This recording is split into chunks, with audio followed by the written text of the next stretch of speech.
Mia, what's wrong with you Billo? हाँ, शर्म नहीं आती तुम्हें? इतने अच्छे लोगों के घर में चोरी करते हुए? कितने अच्छे से रखते हैं तुम्हें। पुप्पी, नजमा, नहीं चुप रहो तुम। क्या हुआ? इसके मेकअप को देख के तो मुझे पहले दिन से इसके ऊपर डाउट था। और आपको पता है ये मोहतरमा पार्ट टाइम में क्या करती है घर का काम करने के अलावा? ये चोरियां। आपके कबर्ड में से ऑर्नामेंट चुरा रही थी ये। क्या? या अल्लाह! नहीं, मैं तो चुप रहो तो। वैसे मेरी घड़ी भी मिसिंग है। बहुत कुछ गायब होगा नजमा, इसकी तलाशी लेनी पड़ेगी। क्या क्या चुराया तुमने? हाँ बोलो। मैं अभी भाईजान को फोन करती हूँ, वो तुम्हें पुलिस में दे देंगे। मुझे माफ कर दीजिए, गरीब औरत हूँ, लालच के नशे में अंधी हो गई थी। तुम पहले वो सारा सामान लेकर आओ जो तुमने इस घर में से चोरी किया है, समझी? अभी लेके आती हूँ। भागो।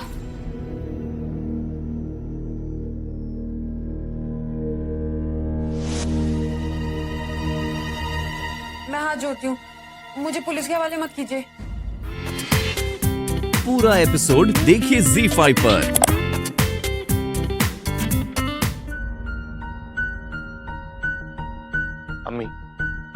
अम्मी आंखें खोलिए। अम्मी आंखें खोलिए। अम्मी, अबू डॉक्टर कह रहे थे कि दादी अब कभी भी होश में आ सकती हैं। अबू, दादी तो बस आपके लौटने का इंतजार कर रही थी। अम्मी देखिए, मैं आ गया हूँ। आपका राशिद आ गया। नहीं, अम्मी आंखें खोलिए। अम्मी की इस हालत का जिम्मेदार मैं हूँ। मैं एक बेकसूर होते हुए भी फिर भी सर झुका के उनकी सारी बातें मानता चला आया। वो सर जो सिर्फ उसके सामने झुकना चाहिए था, एक मामूली इंसान के सामने झुकता चला आया। लेकिन अब और नहीं अम्मी, अब और नहीं। अगर गलती मैंने की तो उसे सही भी मैं करूंगा। हमें आप देखिएगा कि आपका बेटा बुज़दिल नहीं है, हिम्मत रखता है दुनिया का मुंह तोड़ जवाब देने की। हम लोग ये घर छोड़ देंगे, यहाँ के लोगों को छोड़ देंगे, उनसे हर रिश्ता हर नाता तोड़ देंगे, चले जाएंगे यहां से कहीं दूर।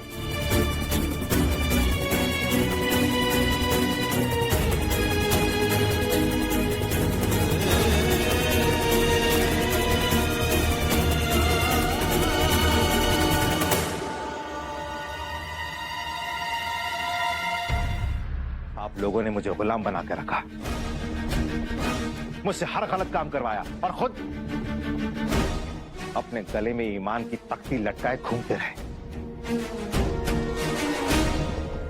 अरे अयान ठीक कहता था कि आप लोगों ने घर में हमें घर वाले नहीं बल्कि गुलाम बना के रखा है। आप लोगों ने जेल में मुझे सड़ने के लिए छोड़ दिया क्योंकि आप मेरा और इस्तेमाल नहीं कर सकते इसलिए।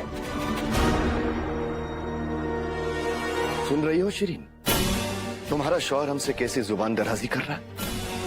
क्या तुम भी भूल गई कि हम खुद इसे तुम्हारी जिंदगी में लाए थे?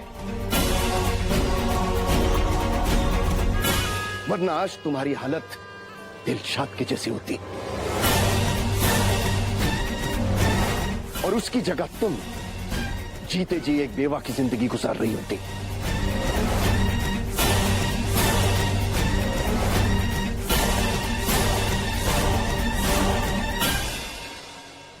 अरे अगर हम ना होते तो तुम दिलशाद की सौतन कहलाती और तुम्हारे ये बच्चे नाजायज।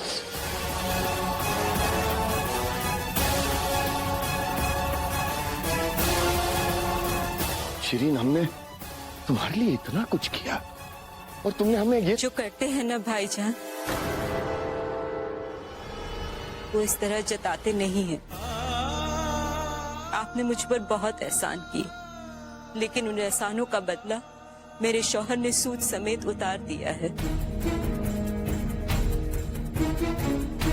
आज तक अगर कोई आपके खिलाफ कुछ भी कहता तो मैं कहती नहीं, ये मेरे भाईजान हैं, मुझसे कितनी मोहब्बत करते, कितना कुछ किया है इन्होंने मेरे लिए, लेकिन अब समझ में आ रहा है कि आपने मुझसे मोहब्बत नहीं, तिजारत की है।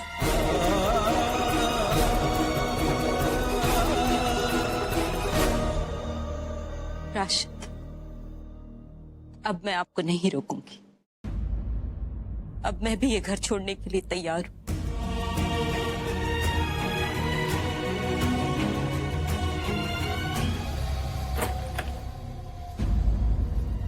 हे,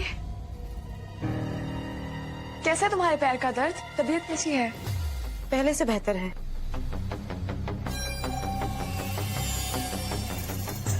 ये फूफी ने तुम्हारे लिए सूप भेजा है। Thank you.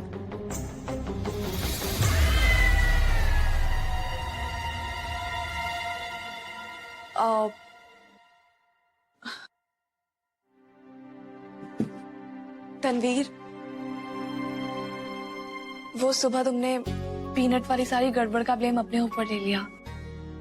A big thanks for that. तुम्हें पता है, तुम बहुत अच्छी हो। हमें पता था अगर हम सारा इल्जाम अपने ऊपर ले लेंगे तो जैमी हम पर चिल्लाएंगे नहीं। वैसे भी जैमी हमसे कभी नाराज नहीं होते हैं।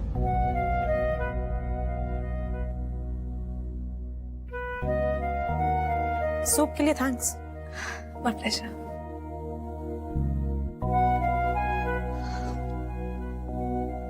थैंक यू बोलने आई थी।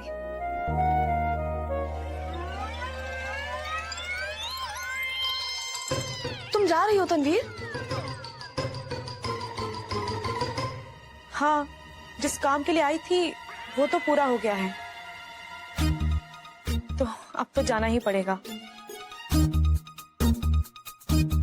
हमने असद को नहीं बताया है इस बारे में। अगर उन्हें पता चलेगा तो हमें कभी नहीं जाने देंगे। मेरे साथ तो उल्टा करते हैं, जब देखो तब जाने के लिए बोलते रहते हैं। ठीक कह रही हो तुम। अब तुम्हारा काम खत्म हो गया है, तुम्हें जाना तो पड़ेगा ही ना।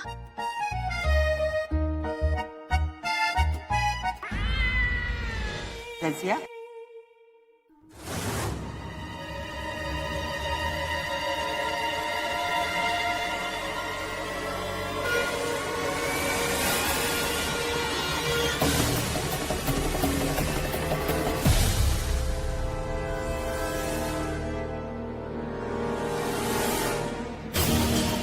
शक तो हमें पहले ही था, आज तुमने यकीन में बदल दिया।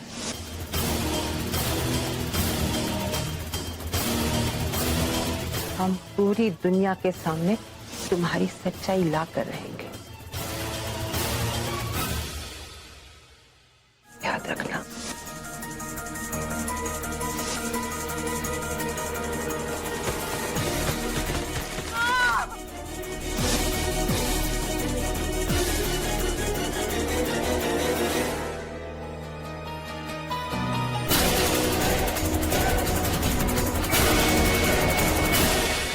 अम्मी, अम्मी ये आप क्या कह रही हैं?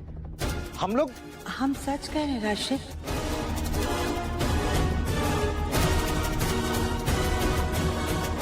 हमने रज़िया के खिलाफ जो कुछ भी कहा या किया वो हमारी गलती थी बेटा।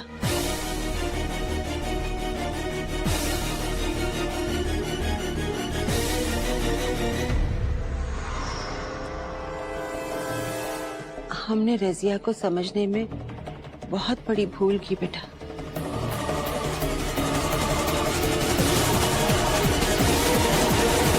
ठीक तो कहती थी वो कि ये हमारा घर है, लेकिन अम्मी, फिर तुम ही सोचो, कोई अपना घर छोड़कर जाता है क्या? हाँ बेटा।